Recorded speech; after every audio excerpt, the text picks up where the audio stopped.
जरा सोचिए, भारत के तटों पर व्यापार करने आई दो यूरोपीय कंपनियां अचानक एक दूसरे की जानी दुश्मन बन जाती हैं। उनकी ये दुश्मनी एक ऐसी चिंगारी भड़काती है जिसकी आग में पूरा दक्षिण भारत जलने लगता है। यही कहानी है कर्नाटक युद्धों की। एक ऐसा संघर्ष जिसने न सिर्फ एक कंपनी को साम्राज्य में बदल दिया, बल्कि हिंदुस्तान की तकदीर भी हमेशा हमेशा के लिए लिख दी। बात है 18वीं सदी के बीच की। गवर्नर डुप्ले की लीडरशिप में फ्रांसीसी ईस्ट इंडिया कंपनी भारत में अपनी पावर के पीक पर थी। मतलब उस वक्त उनके टक्कर का कोई नहीं था। लेकिन जैसा कि हम जानते हैं, इतिहास अक्सर बड़े ही मजेदार मोड़ लेता है और बस यहीं से शुरू होती है फ्रांसीसियों की हार और अंग्रेजों के उदय की वो कहानी जिसने सब कुछ बदल दिया। तो सवाल ये है कि आखिर इस जबरदस्त टकराव की जड़ें कहाँ थीं? असल में ये सब कुछ अंग्रेजों और फ्रांसीसियों की पुरानी दुश्मनी का ही नतीजा था। इस पूरी कहानी को समझने के लिए हमें 3 बड़ी लड़ाइयों पर गौर करना होगा, जिन्हें हम इतिहास में कर्नाटक युद्धों के नाम से जानते हैं। और सबसे दिलचस्प बात जानते हैं क्या है? पहली लड़ाई भारत में शुरू ही नहीं हुई थी। अरे इसकी वजह तो हजारों मील दूर यूरोप में चल रही एक बहुत बड़ी जंग थी। बस कह लीजिए कि उसकी गूंज यहाँ हिंदुस्तान तक सुनाई दी। देखिए, 1740 में यूरोप में ऑस्ट्रिया के उत्तराधिकार को लेकर एक जंग छिड़ी और ठीक 6 साल बाद 1746 में इसकी आंच भारत तक भी आ पहुंची, जब फ्रांसीसियों ने मद्रास पर कब्जा कर लिया। खैर, ये लड़ाई 1748 में एक्स ला शापेल की संधि के साथ खत्म हुई। ये इस बात का एक साफ उदाहरण है कि कैसे दुनिया के किसी भी कोने में हो रही घटनाएं भारत पर असर डाल रही थीं। तो असल में हुआ क्या था? अंग्रेजी नेवी ने फ्रांसीसी जहाज़ों पर कब्जा करके लड़ाई छेड़ दी। अब जवाब तो मिलना ही था। फ्रांसीसी गवर्नर डुप्ले ने पलटवार करते हुए मद्रास के फोर्ट सेंट जॉर्ज पर ही कब्जा कर लिया। आखिर में संधि हुई और सब कुछ पहले जैसा हो गया।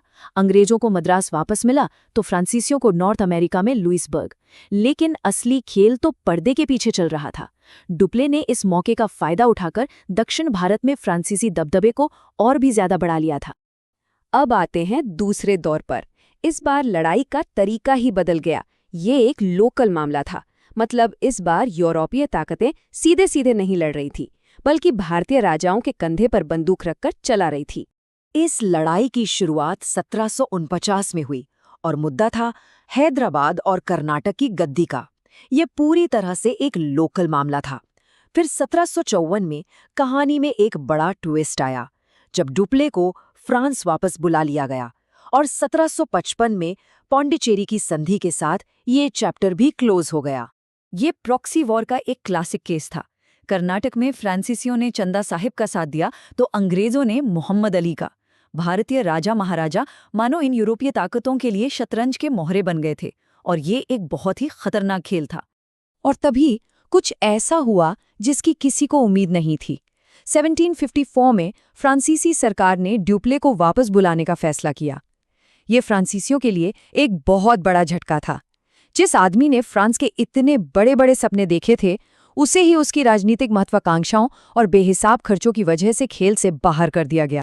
और अब बारी थी फाइनल राउंड की, अंतिम और निर्णायक लड़ाई। और मजे की बात देखिए, एक बार फिर इस लड़ाई की जड़ें भारत में नहीं बल्कि यूरोप में चल रही एक बड़ी ग्लोबल जंग में थीं, जिसे कहते हैं 7 साल का युद्ध। तो हुआ ये कि 1756 में यूरोप में 7 ईयर्स वॉर शुरू हुआ और फिर आया 1760 का साल और वो लड़ाई जिसने सब कुछ तय कर दिया, वांडी वॉश की लड़ाई, जिसमें अंग्रेजों को एक निर्णायक जीत मिली। आखिर में 1763 में पेरिस की संधि ने इस पूरे टकराव पर आधिकारिक तौर पर फुल स्टॉप लगा दिया। वांडी वॉश की लड़ाई ये कोई मामूली लड़ाई नहीं थी, ये एक टर्निंग पॉइंट था। 22 जनवरी 1760 को जनरल आयाकूट की अंग्रेजी सेना ने फ्रांसीसियों को बुरी तरह हराया। इस एक जीत ने इस इलाके में फ्रांसीसियों की मिलिट्री पावर की कमर ही तोड़कर रख दी। तो जंग के बाद हुआ क्या? अंग्रेजों ने पौंडीचेरी जैसी फ्रांसीसियों की सभी बड़ी बस्तियों पर कब्जा कर लिया। हाँ, पेरिस की संधि के तहत उन्हें उनकी बस्तियां वापस तो मिल गईं, लेकिन एक बहुत बड़ी शर्त के साथ कि वो अब इन जगहों की किलेबंदी नहीं कर सकते। सीधे शब्दों में कहें तो भारत में उनका पॉलिटिकल गेम ओवर हो चुका था। लेकिन इन सब लड़ाइयों का भारत के भविष्य पर क्या असर पड़ा? ये सबसे बड़ा और सबसे जरूरी सवाल है। सामने से देखने पर तो नतीजा बिल्कुल साफ था। अंग्रेजी कंपनी ने कर्नाटक के शहंशाह के तौर पर फ्रांसीसियों की जगह ले ली। लेकिन असली कहानी में एक बहुत बड़ा ट्विस्ट है, एक बहुत बड़ी विडंबना है। देखिए, डुप्ले ने लोकल राजाओं को कंट्रोल करने के लिए एक बड़ा ही जबरदस्त प्लान बनाया था। स्टेप 1, किसी भारतीय राजा के पास जाओ और उसे मिलिट्री प्रोटेक्शन ऑफर करो। स्टेप 2, फिर उसी राजा को मजबूर करो कि इस प्रोटेक्टिंग आर्मी का सारा खर्चा वही उठाए। और स्टेप 3, उसी के पैसे और उसी की जमीन से आने वाले रेवेन्यू का इस्तेमाल करके उसी राजा को कंट्रोल करो। और यहीं पर आती है कहानी की सबसे बड़ी आयरनी। जिस तरीके की वजह से फ्रांसीसी आर्थिक रूप से कमजोर हुए, उसी तरीके को अंग्रेजों ने न सिर्फ कॉपी किया बल्कि उसे परफेक्ट करके अपने विशाल साम्राज्य की नींव बना दिया।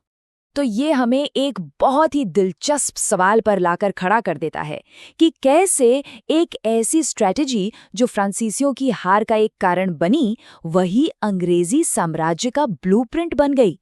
ये इतिहास का एक ऐसा मजाक है, एक ऐसी विडंबना है जो वाकई सोचने पर मजबूर करती है।